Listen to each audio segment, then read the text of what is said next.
Eu sou o Marcos do EAD Mestramento, como é que vocês estão?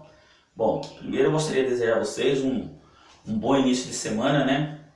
Que Deus possa abençoar essa semana de vocês e que a gente possa aí ter uma semana extremamente abençoada. Bom, pessoal, hoje eu vou trazer uma aula de gestão comportamental bem específica, tá certo? Ontem foi um dia que eu conversei com muitas pessoas que fazia até muito tempo que eu não via, velhos amigos do passado, e de tudo a gente conversou, mas já quase na caladinha da noite eu tive a honra de conversar com uma pessoa também, lá da cidade de Mogi das Cruzes, onde eu moro em São Paulo, e ela estava me lembrando uma história da vida dela. E quando ela desligou o telefone, eu falei, caramba, isso amanhã vai ser o tema do vídeo de amanhã. E qual o tema do vídeo de hoje? Falência existencial.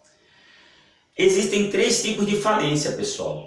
Existe a falência existencial, existe a falência técnica e existe a falência financeira.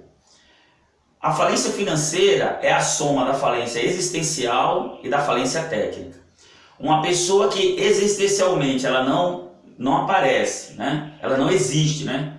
E uma pessoa que não tem condições técnicas de viver no mundo. O que é a condição técnica de viver no mundo? Não tem uma profissão, não tem estudo, não tem uma educação, não tem uma formação. Com certeza essa pessoa ou essa empresa será uma empresa falida financeiramente. A não ser que tenha a sorte aí de ganhar algum prêmio ou alguma coisa e aí consiga se manter vivo. Mas falando nos padrões normais da sociedade, é isso que acontece. Mas hoje nós vamos falar da falência existencial. E o que seria a falência existencial? É quando eu deixo a vida me sepultar antes da morte. Gente, o que tem de pessoas mortas vivas não está no gibi.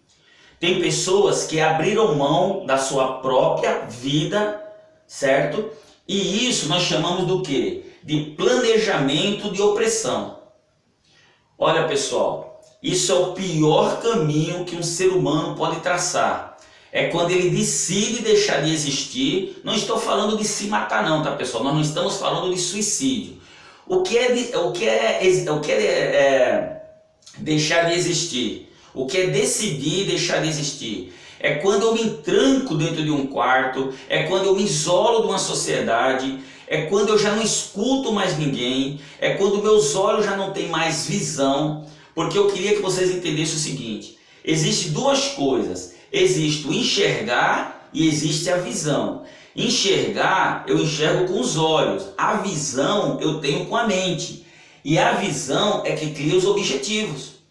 Então, quando alguém decide a não ter mais marido, a não ter mais uma esposa, a não ter mais uma profissão, a não querer mais estudar, lógico, muita gente vai chamar isso de depressão.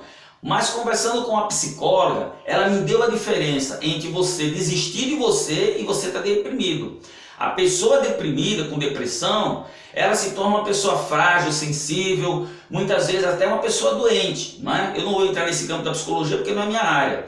Mas eu sei muito, conversando com uma psicóloga amiga minha, que a pessoa que entra na falência existencial, ela se isola.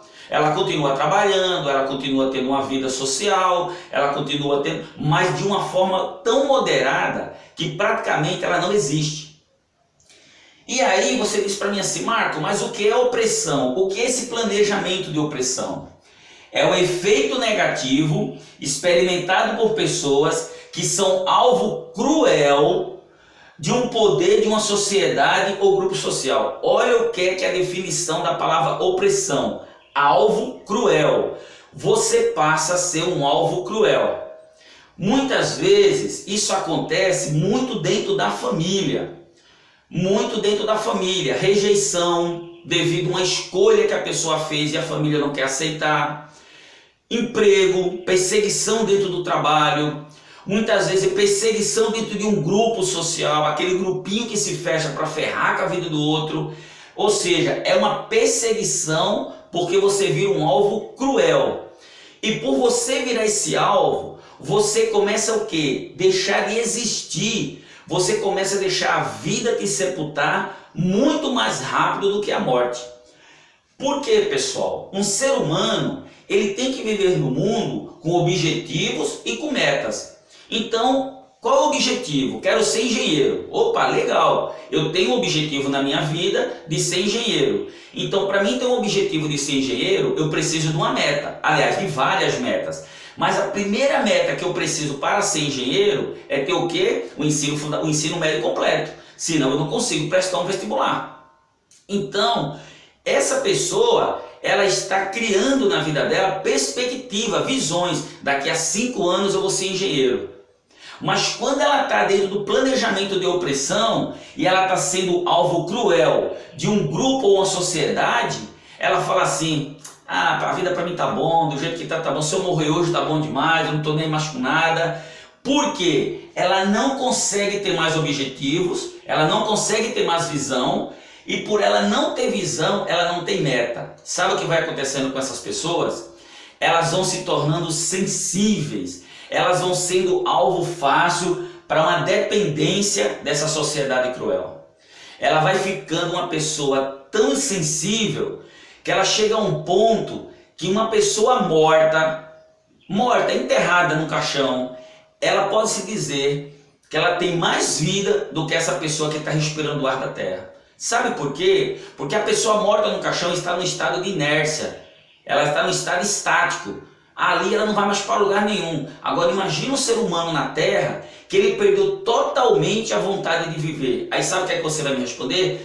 Não, mas eu vivo, eu saio com as minhas amigas, eu saio com meus amigos, Você sai, o seu corpo sai, mas o seu espírito não. Olha uma pessoa que pode testemunhar isso, sou eu. Quando eu, Marcos, entrei no meu processo de falência, eu saía na balada para tentar fugir da realidade da vida. É aquilo que nós falamos de vida real, né? A vida ideal versus a vida real. A vida ideal é a pessoa falou: Fulano, vamos sair hoje na balada, vamos dar uma volta, esquece esses problemas. Ah, eu vou mesmo, toma banho, troca de roupa, vai. Quando chega lá naquele lugar, 5 minutos depois, toda a carga negativa está com ela de novo, porque está na mente. O espírito dela não existe mais. Ela está falida existencialmente. Aí um rapaz chama para dançar, ela não vai. Uma moça, um amigo qualquer quer conversar, a pessoa não quer conversa. Aí ela se torna aquela pessoa antes, onde está calada. Hoje em dia tem o tal do Zap Zap, né? Então é o tempo todo ali no Facebook, vendo a vida do outro, vendo a vida da outra. Gente, pelo amor de Deus, não entre nessa. Esse grupo, tá? Essa sociedade ou esse grupo social, que ele tem esse efeito negativo sobre a sua vida, isole. Retome a sua vida. Não entre numa falência existencial.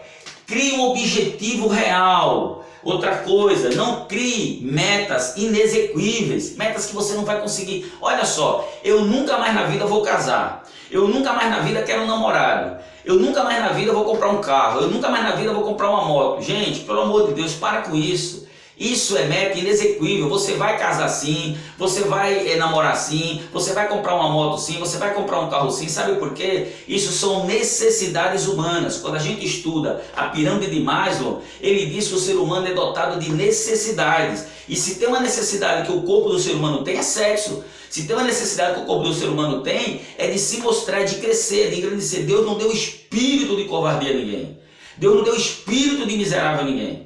Então não diga que você não vai ter mais um namorado, que você não vai ter mais uma namorada. Agora o que vai acontecer com você, isso é fato, se você se isolar que nem um caracol, você vai ficar sensível.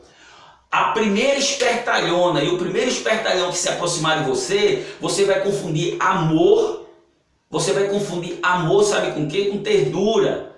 E aí você vai se entregar, porque você está tão sensível que você nem nota. Isso acontece com aço. O aço, a gente que estuda engenharia, o aço é muito duro, mas uma vez ele sobre alta temperatura, ele sai de um estado sólido, ele vai para um estado plástico, depois ele vai para um estado elástico, ele sai, e depois ele faz o quê? Ele vira um estado líquido. O aço acontece isso. Tem coisa mais resistente do que uma barra de aço? Mas coloque sobre ela alta temperatura, coloque sobre ela uma sociedade cruel. O que é que acontece? Ele sai do estado sólido, vai para o estado plástico, vai para o estado elástico, depois ele volta para o estado líquido. E quando ele está no estado líquido, eu faço do aço o que eu quero, eu moldo ele da forma que eu quero. Aí o que acontece? Dou um assopro nele, injeto calor, ele volta de novo a ficar duro. É isso que fazem com muita gente. Essa sociedade, ela nos leva a um estado tão deplorável, tão opressor, que sabe o que acontece comigo? Eu passo a fazer toda a vontade dela. E depois, quando ela não tem mais o que fazer comigo, porque aí eu já entrei no estado de depressão, aí só o psicólogo, só um especialista para cuidar, aí a minha vida realmente está a caminho do fim. Quando você não desiste de você, colocando uma corda no pescoço pelo meio do caminho. Isso aconteceu com o nosso querido amigo Robson, que Deus o tenha, o ano passado. Não sei se você lembra que eu fiz um vídeo que eu tinha perdido um grande querido amigo, o Robson Azevedo, por ter entrado num estado de depressão terrível. Por quê? Porque ele entrou numa falência existencial. Ele abriu mão da própria vida devido a quê? Uma sociedade cruel, críticas cruéis.